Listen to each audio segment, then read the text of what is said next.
what I could do as judge is speed up the time it takes for someone to get into court.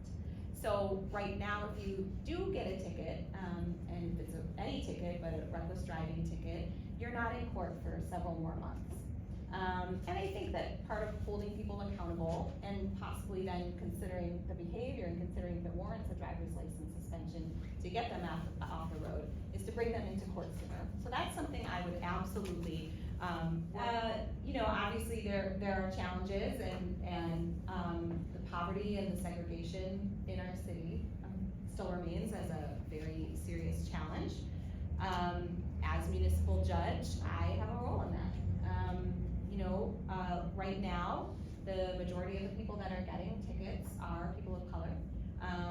They have tickets stacked against them, ticket after ticket, for minor traffic stops. And that's, for me, a reason why more so I would want to stop the driver's license suspensions and the warrants, because again, that's who those are mostly affecting at. I mean, I've sat in court and watched officers sit there all morning, only to learn that their trial is not happening for whatever reason, and for them to then be dismissed.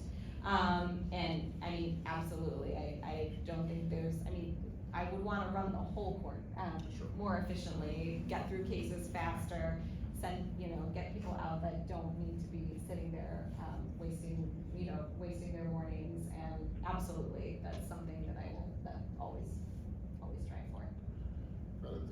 Thank you. Excited every day about the leaders we have in the city, and especially some of our newer leaders, and just the positive impact and the potential for growth in our city. I think that bringing driver's education back to MPS and making sure that folks have access to driver's education, even if they can't always afford it, is really important and really crucial for our city. We have children that go to Milwaukee Public Schools, and we're looking forward to that opportunity for them. They're little right now. That I would, again, by considering everything on a case-by-case basis, making the fines proportional to people's ability to pay, and those are the folks that I would want to hold accountable with punishments if they don't pay, and punishments if they don't fix up those properties. Courts really can be innovative and creative. There's a lot of post-judgment options, and so for me, I would focus on those predatory landlords and making sure that the behavior changes.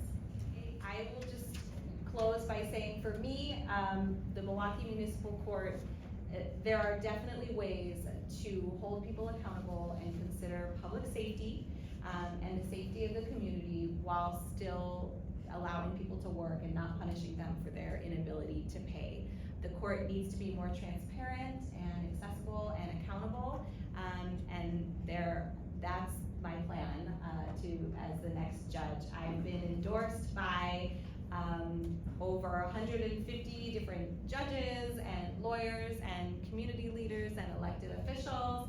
I've been endorsed by the Milwaukee Area Labor Council and several unions, Black Leaders Organizing for Communities, BLOC. I've been endorsed by the Shepherd Express. So the momentum is constantly growing every day, and it's very exciting. And I would love to have everybody's support on April 4th. And thanks again for being here. That you make sure your friends and your relatives know that there is an important election that's coming up on April 4th. One of them is the municipal race. One of them is Milwaukee County Court of Appeals. And of course, there's the Wisconsin Supreme Court judicial race. I've oftentimes said that voting is not just a right, that it's a duty that you owe to your community if you really care about the judicial system, if you really care about the courts, and if you care about government. So vote if you want, vote even if you don't want, but it's so important, vote. Thank you so very much.